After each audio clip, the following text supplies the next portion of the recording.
सुन रहे थे जिन्होंने कहा कि हम अंत तक लड़ेंगे। दिलीप घोष हमारे साथ जुड़ गए हैं, जो अभी इलेक्शन कमीशन पहुंचने वाले। दिलीप जी, आगे की रणनीति क्या है बीजेपी की इस मुद्दे पर? देखिए, चुनाव घोषणा होते ही हम चुनाव प्रचार में लगे थे, कैंडिडेट प्रचार।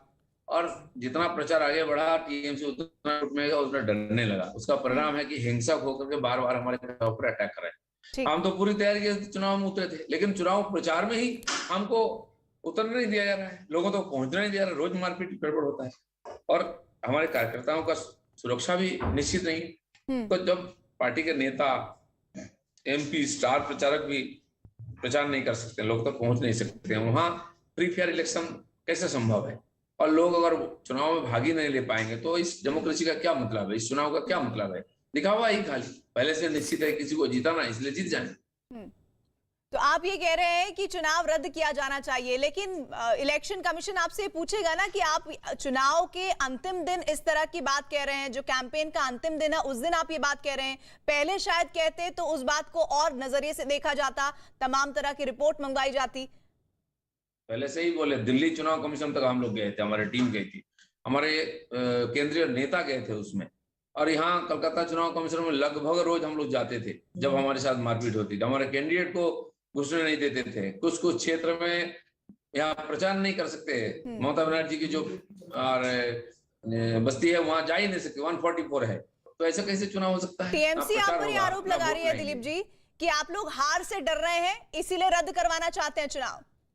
वो तो मालूम हो गया कौन डर रहा है। जो शारीरिक रूप से लोगों को अटैक कर रहे हैं, हाँ। मारपीट कर रहे हैं, सर फोड़ देते हैं, और हर रोज ऐसा घटना होता है। तो जिनको लोकतंत्र पर विश्वास नहीं है, लोगों की और मत पर विश्वास नहीं है, उनको तो राजनीति नहीं करनी चाहिए, चुनाव नहीं लड़नी चाहिए। हिम्मत है तो फ्री फेयर इलेक्शन कराओ और देख लो, पब्लिक जो राय देगी वो मान लेंगे हम लोग। ऐसे में भवानीपुर की जनता ये जानना चाहती है आपसे दिलीप घोष जी कि चुनाव रद्द करने की मांग क्यों कर रहे हैं आप? क्योंकि चुनाव प्रचार ही नहीं हो रही है। वहां की जनता नहीं निकलेगी घर से, वोट नहीं कर पाएगी। इस प्रकार घटना घटने का बाद और टीवी में देखने के बाद किसका हिम्मत होगा? और ये हमेशा होता है, जबकि वहां नॉन बेंगोली वोटर्स एक बड़ी मात्रा में 35-40% हैं। उनको डराने का एक पद्धति है, सुबह बम ब्लास्ट कराते हैं।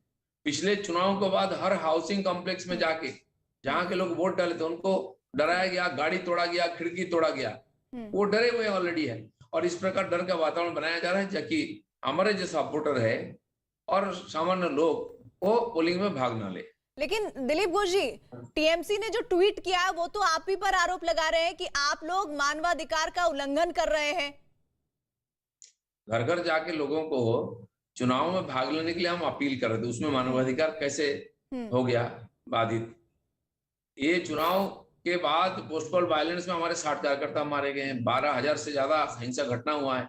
वो हम कोर्ट में गए तो कोर्ट ने जजमेंट दिया, मानवाधिकार कमीशन की टीम गई, उस पर भी आक्रमण हुआ। तो पता ही चल रहा है यहाँ कानून व्यवस्था क्या है, यहाँ की पार्टी, यहाँ की सरकार क्या कर रही है। और कोर्ट ने सीबीआई इंक्वायरी का आदेश दिया है, तो पता ही चल गया है, साफ साफ है कौन क्या कर रहा है। भवानीपुर की जो जनता ये तस्वीरें देख रही है वो जानना चाहती है दिलीप घोष जी से कि आखिर भवानीपुर में चुनाव प्रचार के दौरान हुआ क्या था। आप सिलसिलेवार तरीके से बताइए वहां के लोगों को।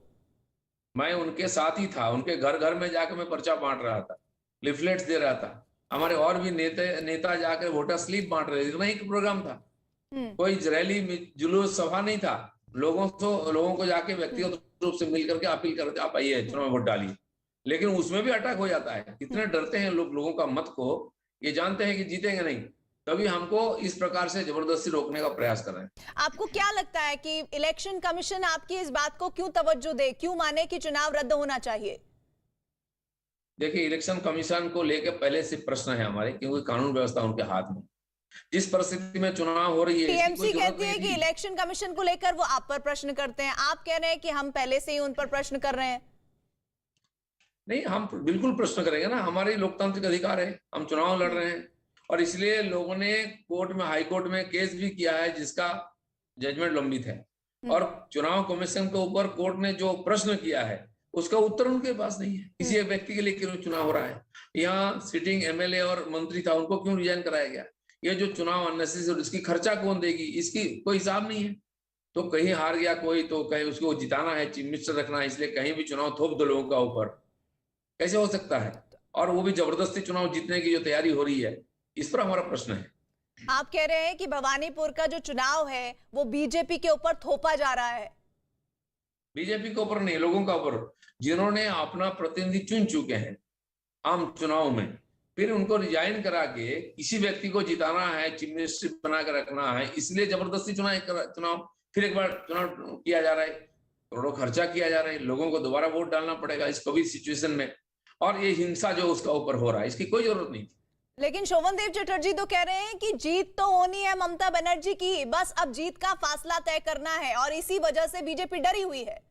बिल्कुल सही उनका कहना है, तो क्यों डर रहे हैं, क्यों हिंसा कर रहे हैं, क्यों उनके बड़े बड़े मंत्री जाके फुटपाथ में चाय पी रहे हैं, लोगों के साथ मिल रहे हैं, उनके मंत्री मेयर क्यों घर घर जाके पर्चा बांट रहे हैं? आप बैठे रहिए घर में आराम से, चाहे कोई कुछ भी बोले, लोग आपको वोट देंगे, जीत जाएंगे।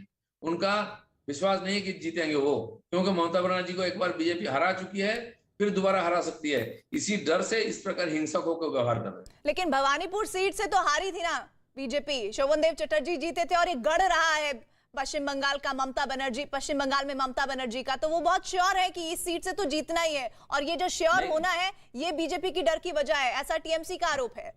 गढ़ है तो यहाँ से भाग के क्यों नंदीग्राम गई थी? वहां के लोगों ने आईना दिखा दिया उनको कि क्या है।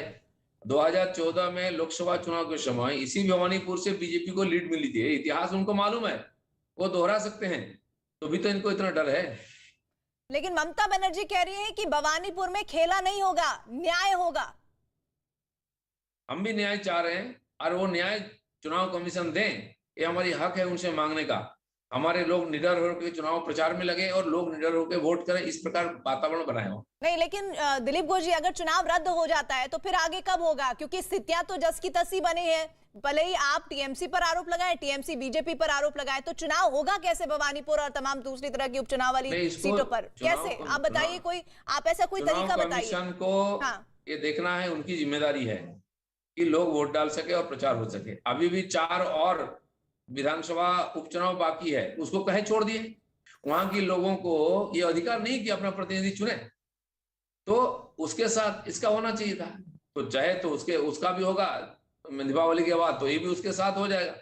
लेकिन ममता बनर्जी को रिजाइन करना पड़ेगा, इसलिए चुनाव कमीशन ने उनके साथ दिया और ये चुनाव का व्यवस्था किया है, जो हमारे दृष्टि से लगा कि ये ठीक नहीं है।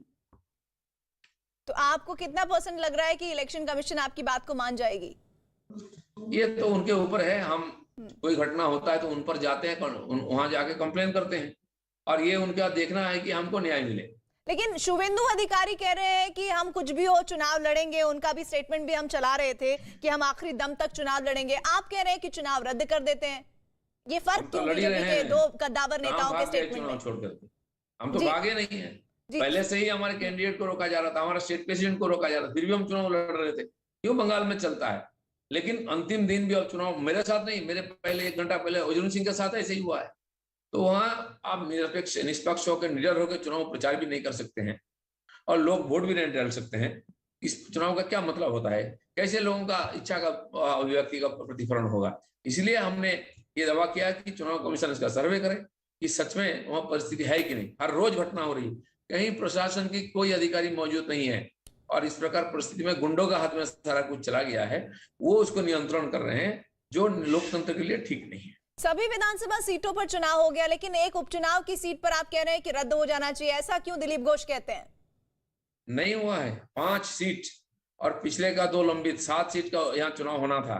नहीं, मैं पश्चिम बंगाल विधानसभा चुनाव की बात कर रही हूँ। तब भी तो हुआ, तब भी हंगामा हुआ, तब भी टीएमसी ने आप पर आरोप लगाया, बीजेपी ने टीएमसी पर आरोप लगाया, लेकिन चुनाव हुआ ना। चुनाव तो हुआ है, हमने मान भी लिया है। यहाँ पर चुनाव रद्द कराने की बीजेपी क्यों मांग कर रही है?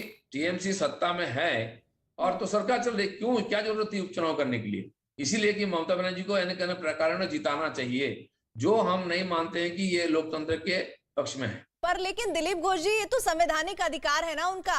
अगर भाई उन्हें अधिकार है ना, तो वो लड़ेंगे ना चुनाव, कहीं से भी लड़ेंगी। कहीं से भी लड़े, जबरदस्ती मारपीट करके चुनाव जीतेंगे क्या? हमारे लोकतंत्र में है क्या?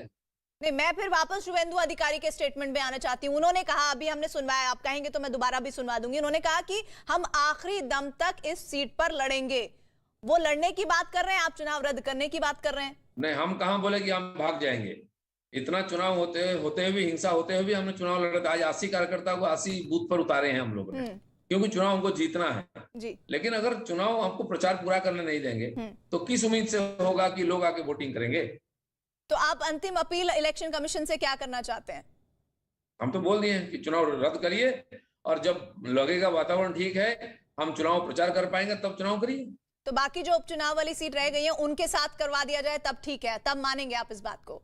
बिल्कुल ठीक है। वो कब होगा वो चुनाव कमीशन ही तय करे, कोई जरूरी नहीं उपचुनाव करने के लिए। पिछले 1 साल तक लंबित था, चल रहा था, अभी चलेगा, सरकार चल रही है, क्या चिंता है? बहुत बहुत शुक्रिया दिलीप घोष जी हमारे साथ जुड़ने के लिए। उपाध्यक्ष बीजेपी के पश्चिम बंगाल